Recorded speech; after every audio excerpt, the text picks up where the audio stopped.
Supreme court ने कहा है कि न्यूनतम मजदूरी सिर्फ किसी व्यक्ति की शैक्षिक योग्यता के आधार पर उसके काम की प्रकृति के संदर्भ के बिना निर्धारित नहीं की जा सकती। अदालत एक मोटर दुर्घटना मुआवजे के मामले में फैसला सुना रही थी, जहां आय की मात्रा पर विवाद था। यह मामला एक 20 वर्षीय बी.कॉम अंतिम वर्ष के छात्र से संबंधित था, जिसने भारतीय चार्टर्ड अकाउंटेंट संस्थान में भी दाखिला लिया था, लेकिन 2001 में एक मोटर दुर्घटना के बाद वह पक्षाघात से ग्रस्त हो गया और अपनी मृत्यु तक 2 दशकों तक बिस्तर पर पड़ा रहा। न्यायाधिकरण और दिल्ली उच्च न्यायालय ने मुआवजा देने के उद्देश्य से उसकी आय की गणना श्रमिकों के लिए अधिसूचित न्यूनतम मजदूरी यानी 3,352 रुपये प्रति माह के आधार पर की थी। उच्च न्यायालय ने तर्क दिया कि हालांकि पीड़ित की शैक्षणिक संभावनाएं थीं, लेकिन उसने अभी तक चार्टर्ड अकाउंटेंट की योग्यता हासिल नहीं की थी, इसलिए उस स्तर पर आय तय नहीं की जा सकती। इस दृष्टिकोण से असहमत होते हुए न्यायमूर्ति के विनोद चंद्रन और न्यायमूर्ति एन.वी. अंजारिया की पीठ ने कहा कि न्यूनतम मजदूरी अनुसूची केवल शैक्षणिक योग्यता के आधार पर लागू नहीं की जा सकती। अदालत ने कहा, हम इस बात से सहमत नहीं थे कि न्यूनतम मजदूरी सिर्फ शैक्षिक योग्यता के आधार पर तय की जाएगी, न कि काम की प्रकृति के आधार पर। साथ ही अदालत ने यह भी कहा कि इन परिस्थितियों में कुशल मजदूरी अपनाना भी उचित नहीं था। ये ध्यान में रखते हुए कि पीड़ित को उचित रूप से एक कुशल मजदूर के रूप में नियोजित किया जा सकता था, अदालत ने यह भी कहा कि यह उचित नहीं है कि न्यूनतम मजदूरी केवल शैक्षिक योग्यता के आधार पर निर्धारित की जाए। प्रणय सेठी के अनुसार स्नातक होने पर न्यायालय ने 2001 में 5,000 रुपये मासिक आय निर्धारित की, जिसमें भविष्य की संभावनाओं के लिए 40% की वृद्धि भी शामिल थी। इस आधार पर न्यायालय ने मुआवजा बढ़ाकर 40.34 लाख रुपये कर दिया। साथ ही बीमाकर्ता को पीड़ित के माता पिता द्वारा उसके जीवन काल में किए गए सत्यापित चिकित्सा व्यय के लिए अतिरिक्त 20 लाख रुपये का भुगतान करने का निर्देश दिया। ये निर्णय इस बात की पुष्टि करता है कि आय के नुकसान का आकलन करते समय न्यायालयों को न्यूनतम मजदूरी के कठोर वर्गीकरण से परे देखना चाहिए और पीड़ितों की वास्तविक रोजगार संभावनाओं को ध्यान में रखना चाहिए। मामला शरद सिंह बनाम एच.डी. नारंग 2025 लाइव लो SC 964। केकड़िया को जिला बनाए जाने के निर्णय को राज्य सरकार द्वारा वापस लिए जाने के मासिक बरसी पर अवकाश होने पर एक दिन बाद सोमवार को बार एसोसिएशन केकड़ी के बैनर तले अधिवक्ताओं ने ब्लैक डे मनाकर विरोध जताया। इस मौके पर अधिवक्ताओं ने कोर्ट परिसर में काली पट्टी बांधकर विरोध प्रदर्शन किया और न्यायिक कार्य का पूर्ण बहिष्कार करते हुए उपखंड अधिकारी दिव्यांशु सांगवान को मुख्यमंत्री के नाम ज्ञापन सौंपा। इस मौके पर बार अध्यक्ष मनोज आहूजा ने कहा कि केकड़ी को जिला बनाए जाने से क्षेत्र में प्रशासनिक सुगमता, विकास और न्यायिक व्यवस्था में सुधार हुआ था, लेकिन सरकार के इस निर्णय ने क्षेत्र की जनता के साथ अन्याय किया है। बार एसोसिएशन पूर्व अध्यक्ष चेतन धाभाई, भूपेंद्र सिंह व रामावतार मीना ने कहा कि केकड़ी की जनता ने लंबे संघर्ष के बाद जिला दर्जा हासिल किया था, जिसे बिना सुनवाई के छीन लेना जनभावनाओं के साथ खिलवाड़ है। उन्होंने चेतावनी दी कि अगर सरकार ने मांग नहीं मानी तो आंदोलन को और तेज किया जाएगा। वरिष्ठ अधिवक्ता हेमंत जैन ने कहा कि केकड़ी को जिला दर्जा देने की मांग अब केवल एक प्रशासनिक मुद्दा नहीं बल्कि क्षेत्र की अस्मिता से जुड़ा सवाल है। कोर्ट में सुनवाई से पूर्व ही अधिवक्ताओं ने शांतिपूर्ण विरोध प्रदर्शन करते हुए जिला बचाओ केकड़ी बचाओ के नारे लगाए। इस मौके पर वरिष्ठ अधिवक्ता सलीम गौरी ने गीत गजल सुनाकर साथी अधिवक्ताओं का हौसला अफजाई किया। ज्ञापन में मुख्यमंत्री भजन लाल शर्मा को संबोधित करते हुए मांग की गई कि केकड़ी को पुनः जिला घोषित किया जाए, जिससे क्षेत्र की जनता को पहले जैसी प्रशासनिक सुविधा पुनः प्राप्त हो सके। ज्ञापन में ये भी उल्लेख किया गया कि जब कई अन्य क्षेत्रों को जिलों का दर्जा दिया गया है, तो केकड़ी को वापस लेना पक्षपातपूर्ण और असंवेदनशील निर्णय है। इस मौके पर बार अध्यक्ष मनोज आहूजा, पूर्व बार अध्यक्ष चेतन धाभाई, भूपेंद्र सिंह राठौड़, रामावतार मीणा, वरिष्ठ अधिवक्ता मोहम्मद सईद नकवी, मगनलाल लोधा, पवन सिंह भाटी, सलीम गौरी, परवेज नकवी, मुकेश शर्मा, धर्मेंद्र सिंह राठौड़, लक्ष्मी चंद मीणा, हनुमान प्रसाद शर्मा, विजेंद्र पाराशर, दिनेश पारीक, रामप्रसाद कुमावत, शैलेंद्र सिंह राठौड़, इमदाद अली, अनिल शर्मा, महावीर गुर्जर आदि मौजूद थे। नकवी साहब, अध्यक्ष जी और मेरे साथियों, 28 दिसंबर 2024 को हमारे जिले को हटा दिया गया।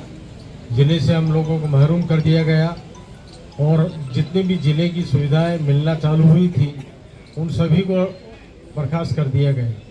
साथ ही आने वाले भविष्य में बच्चों के भविष्य के लिए, आने वाली पीढ़ी के भविष्य के लिए जिले से जो हर व्यक्ति को राहत मिलती, उन सभी से हम लोग दूर हो गए और लगभग अब 4-5 साल लग जाएंगे वापस जिला बनने में।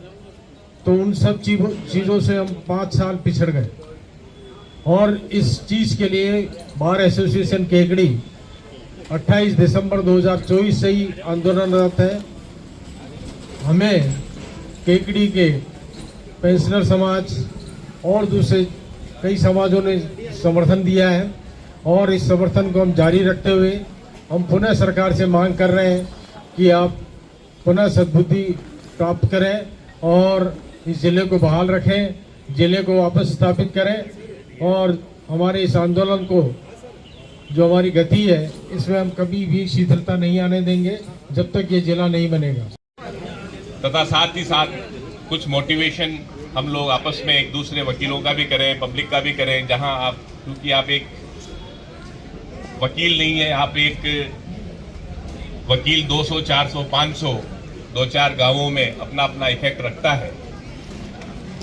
तो हम और कुछ भी नहीं तो एक नेगेटिविटी, जिन्होंने इस जिले को हटाने में अपना विशेष योगदान दिया, उनके प्रति नेगेटिविटी तो ला ही सकते हैं। हम ये कह सकते हैं कि साहब हमारे जो लोकल विधायक हैं वो तक हमारे जिले में साथ रही हैं, वो विधानसभा में बिल्कुल जिले के खिलाफ उन्होंने स्टेटमेंट दिया है।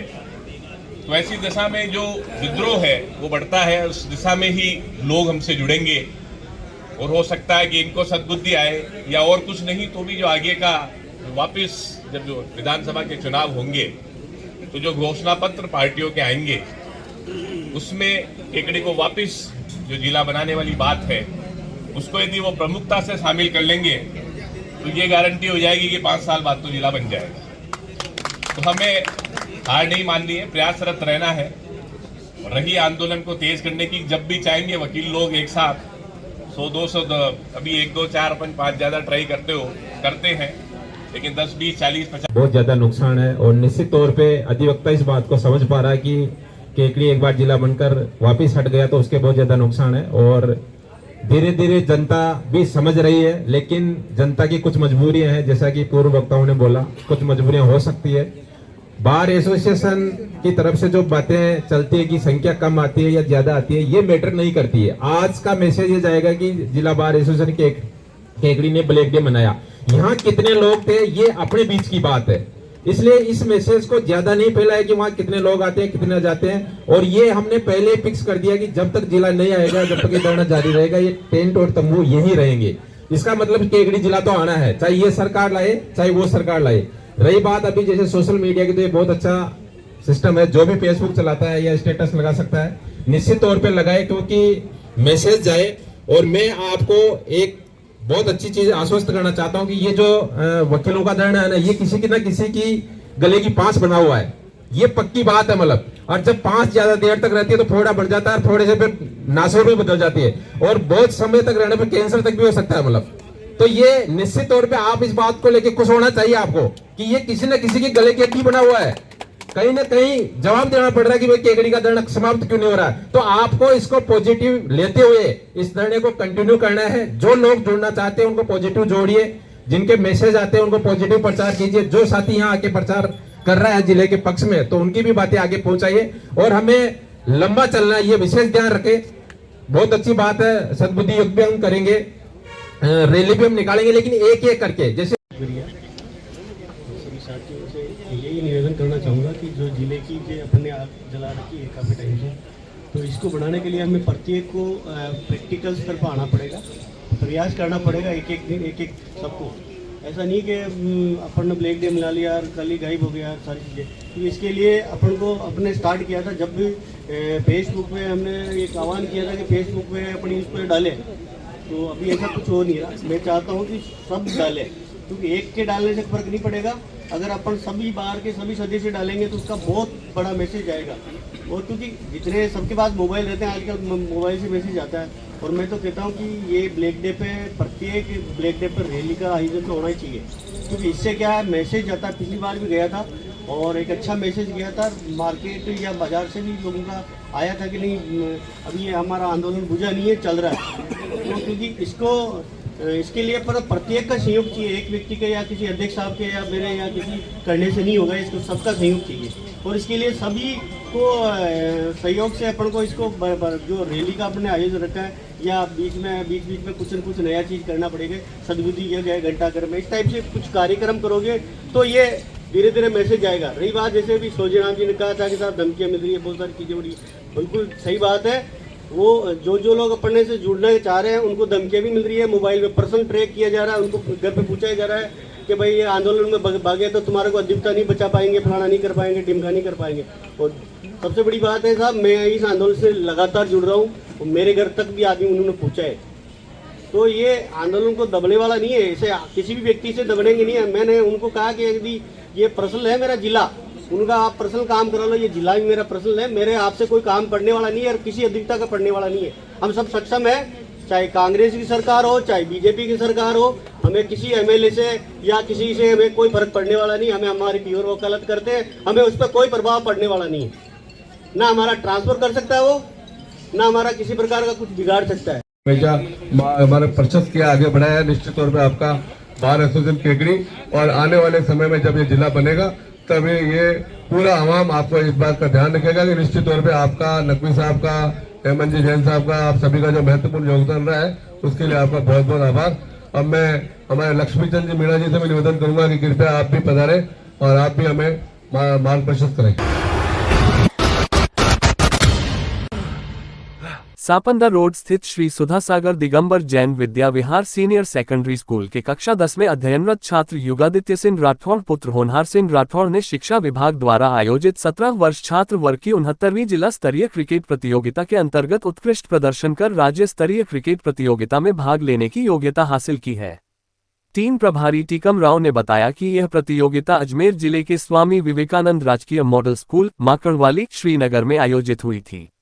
छात्र युगादित्य सिंह अब 1 से 7 अक्टूबर तक लाचरसर रतनगढ़ चुरू में आयोजित राज्य स्तरीय क्रिकेट प्रतियोगिता में जिले व स्कूल का प्रतिनिधित्व करेंगे। इस उपलब्धि पर संस्था अध्यक्ष संजय कटारिया, सचिव आनंद सोनी, स्कूल निदेशक अजय जैन, प्रधानाचार्य SM खंडेलवाल, उपप्रधानाचार्य कैलाश चंद्र शर्मा व शारीरिक शिक्षक अशोक अहीर ने छात्र युगादित्य सिंह को बधाई देते हुए उसके उज्जवल भविष्य की कामना की।